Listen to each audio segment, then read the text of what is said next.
Assalamualaikum warahmatullahi wabarakatuh. Bismillahirrahmanirrahim. Ashhadu an la ilaha illallah wa ashhadu anna Muhammadar Rasulullah. Allahumma salli ala sayyidina Muhammad wa ala ali sayyidina Muhammad. Rabbi shrah li sadri wa yassir li amri wahlul 'uqdatam min lisani yafqahu qawli. Amin. Bismillahirrahmanirrahim. Salam santunku, hormatku buat para sahabat tercinta penyimak channel Uripi Allah dimanapun Anda berada. Semoga kita semua selalu di dalam limpahan rahmat Allah Subhanahu wa ta'ala. Amin ya rabbal alamin. Alhamdulillahi rabbil alamin. Kita melanjutkan kembali di episode yang ke-6, yakni yang berjudul Mengenal Sang Diri. Kami kutipkan di dalam surat Al-A'raf ayat yang ke-35. A'udzu billahi minasyaitonir rajim. Bismillahirrahmanirrahim. Ya bani Adam imma ya'tiyannakum rusulun minkum yaqussuna 'alaikum ayati faman ittaqa wa aslaha fala khawfun 'alaihim wala hum yahzanun. Artinya, wahai anak cucu Adam, jika datang kepadamu rasul-rasul dari kalanganmu sendiri yang menceritakan ayat-ayatku kepadamu, maka barang siapa bertakwa dan mengadakan perbaikan, maka tidak ada rasa takut pada mereka dan mereka tidak bersedih hatinya. Jadi yang dimaksud para rasul di sini bisa dikatakan para alim ulama, para habaib yang menceritakan tentang ayat-ayat Allah, yakni yang menceritakan, membimbing, menyadarkan manusia kepada jalan yang lurus. Selama ini jalan kita kan tidak lurus. Selama ini jalan kita tersesat. Seolah-olah saja kita beribadah, seolah-olah saja kita sholat, seolah-olah saja kita berpuasa, seolah-olah saja kita berbuat baik. Tapi semua itu kembali rojiun, bukan kepada Allah. Akan tetapi semua yang kita lakukan selama ini rojiunnya, pulangnya kembali kepada hawa nafsu kita sendiri. Buktinya apa? Di dalam seluruh apa yang kita perbuat, di situ tidak terlepas dari pengakuan-pengakuan bahwa diri kitalah yang berbuat, bahwa diri kitalah yang merasa wujud, bahwa diri kitalah yang merasa hidup, bahwa diri kitalah yang merasa berkuasa. Nah, bila kita dikatakan makhluk yang bertuhan kepada Allah, lalu bagaimana peran Allah, wujudullah, uripe Allah, kuasa Allah terhadap makhluk yang bernama manusia ini? Bila manusia yang mengaku-ngaku bahwa hidup ini hidup manusianya, badan ini badan manusianya, manakah peran Sang Pencipta bagi diri kita selama ini? Kan tak ada sama sekali peran Sang Pencipta bagi diri kita selama ini. Seolah-olah kita menyembah Allah, seolah-olah kita mengabdi kepada Allah, namun pada hakikatnya selama ini kita mengabdi kepada iblis dan setan yang selalu menyesatkan pertemuan antara hamba dengan Tuhannya. Karena itulah, wahai Bani Adam, jika datang kepadamu rasul-rasul di kalanganmu sendiri yang menceritakan ayat-ayatku kepadamu, maka barang siapa bertakwa dan mengadakan perbaikan. Jadi bila kita sudah menyadari bahwa selama ini bahwa Tuhan kita ternyata bukan Allah, tapi hawa nafsu kita sendiri yang selama ini mentuhani kehidupan ini, mentuhani badan kita ini, mentuhani aktivitas-aktivitas yang kita kerjakan. Bila kita sudah menyadarinya, maka mohon ampunlah kepada Tuhan yang menciptakan dirimu. Dengan jalan apa? Dengan jalan baiat, yakni berikrar kembali bahwa tiada Tuhan selain Allah dan Muhammad Rasulullah.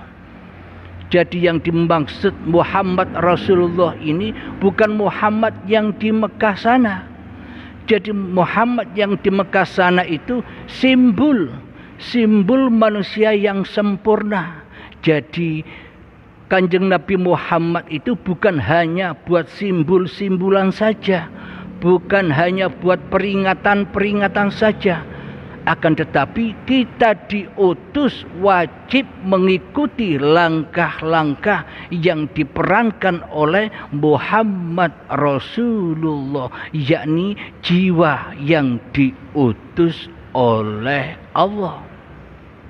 Akan tetapi selama ini kan kita mencontoh dohirnya saja, kita tak menyontoh batiniahnya. Seolah-olah kitalah yang bisa bersyariat, seolah-olah kitalah yang bisa sholat, seolah-olah kitalah yang bisa beribadah. Coba tonton apa yang diperintahkan Kanjeng Nabi Muhammad kepada kita semua. Di dalam sholat, di dalam ibadah wajib diawali dengan niat, yang mana di dalam niat itu di akhir kalimat niat ada lillahi ta'ala. Akan tetapi praktek hati kita selama ini bukan lillahi ta'ala, akan tetapi li nafsi. Ini sholatku lah, ini ibadahku lah, ini tahajudku lah, ini puasaku lah, ini hartaku lah, ini ilmuku lah, dan semuanya diaku-akui li nafsi. Kenapa Kanjeng Nabi Muhammad perintahkan kepada kaumnya, kepada kita semua, agar kita selalu lillahi ta'ala?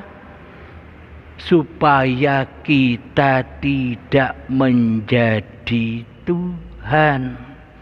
Bila kita tidak bisa kembali kepada Allah, tentunya yang jadi Allah selama ini diri kita sendiri, tapi kita tidak menyadarinya selama ini. Karena apa? Karena Allah sudah kita tiadakan, karena Allah sudah kita goibkan di hati kita. Yang wujud, yang hidup, yang berkuasa selama ini kan diri manusia kita daripada Allah. Sebenarnya selama ini kita tidak menjadi makhluk, akan tetapi kita selama ini duduk dan berperan sebagai Sang Khalik, yang mana kita merasa bisa menciptakan ibadah-ibadah kita, yang mana kita merasa bisa menciptakan sholat-sholat kita, yang mana kita bisa menciptakan seluruh aktivitas-aktivitas yang kita kerjakan di dalam setiap harinya. Inilah bukti bahwa manusia belum bertuhan. Buktinya apa? Allahnya gaib. Katanya bila mengaku sebagai umat Islam harus mengetahui tata cara masuk Islam. yakni bertauhid. Di dalam pelajaran tauhid ada sifat 20-nya Allah. Allah wujud kidam baqa. Wujud hanya Allah lah yang wujud. Kebalikan sifat wujud adalah adam, tiada, gaib. Nah, bagi siapa adam dan gaib itu? Bagi siapa yang tiada itu? Bagi selain Allah. Jadi iman dan akidah kita selama ini terbalik. Yang wujud mestinya Allah, loh kok yang wujud selama ini kok manusianya? Seakan-akan Allah itu kalah wujud dengan ciptaannya. Ini kan terbalik. Iman dan akidah yang terbalik. Mestinya Allah jadi Tuhan, akan tetapi manusianya yang jadi Tuhan, tapi tidak terasa. Selama yang wujud di dalam hati kita ini masih manusianya, selamanya manusia akan tersesat jalannya menuju Tuhannya. Selama Allah gaib, mana mungkin manusia bisa nyembah Allah? Manusia berlomba-lomba mencari pahala. Manusia berlomba-lomba mencari ridha Allah. Tapi kepada yang memberi pahala, tapi kepada yang memberikan ridho tidak tahu. Jadi semua harapan-harapan itu selama ini hanya angan-angan saja. Tidaklah mungkin Allah memberikan suatu pahala kepada hambanya tanpa hambanya ketemu dengan Allah dulu, yang mana pahala itu ada pada sisi Allah. Jadi semua ibadah yang kita lakukan selama ini hanya sia-sia saja. Bagaimana mungkin Allah akan memberi pahala kepada kita semua,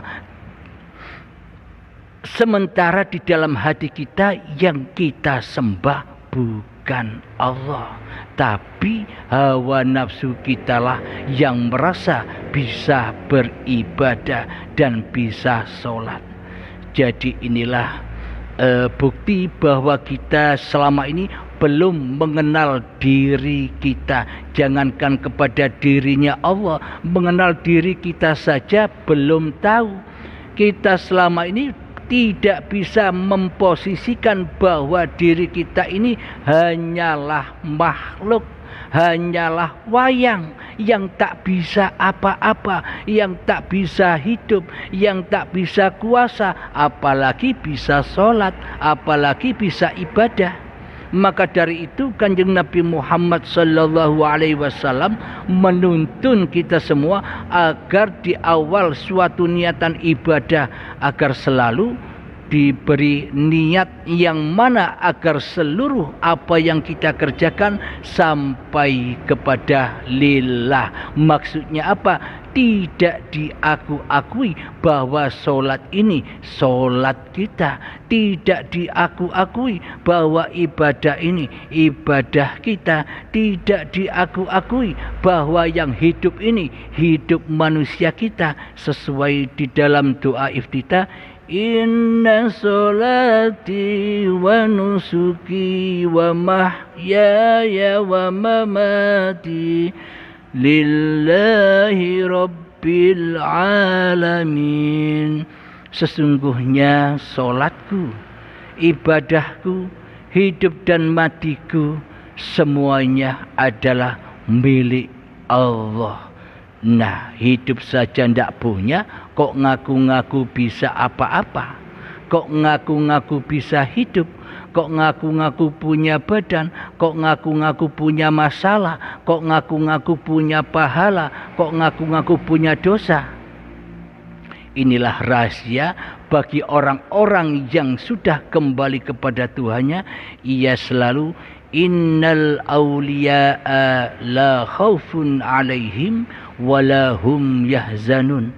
Sesungguhnya para wali-wali Allah itu tidak merasa takut hidup di dunia ini dan tidak merasa bersedih hatinya atas segala peristiwa-peristiwa yang dialaminya. Karena apa? Karena manusianya sudah kembali menjadi makhluk yang tidak bisa apa-apa.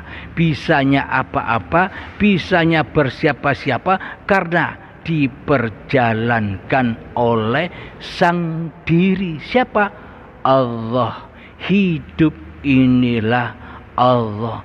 Jadi hatinya sudah terima ing pandume Gustine. Hatinya sudah pasrah total kepada Tuhannya. Lalu bagaimana mungkin kita bisa pasrahkan seluruh ibadah kita kepada Allah sementara kita tidak kenal Allah? Ya, semuanya akhirnya diterima dan dipasrahkan oleh hawa nafsunya sendiri dan dibakar di dalam neraka berkumpul dengan iblis dan setan. Jadi adanya neraka itu bukan nanti, sekarang sudah ada. Bahan bakarnya adalah badan-badan manusia dan hati yang keras melebihi kerasnya batu. Hati yang tidak bertuhan, hati yang tidak mewujudkan Allah di dalam dadanya, hati yang selalu mewujudkan hawa nafsunya sebagai sang penguasa di hatinya. Alhamdulillahirabbil alamin. Kita lanjutkan kembali babakan mengenal sang diri ini di episode yang akan datang. Alhamdulillahirabbil alamin. Rabbana atina fid dunya hasanah wa fil akhirati hasanah wa qina adzabannar. Wa sallallahu ala sayyidina Muhammad wa ala alihi wa sahbihi wasallam. Walhamdulillahirabbil alamin. Akhirul kalam. Assalamualaikum warahmatullahi wabarakatuh.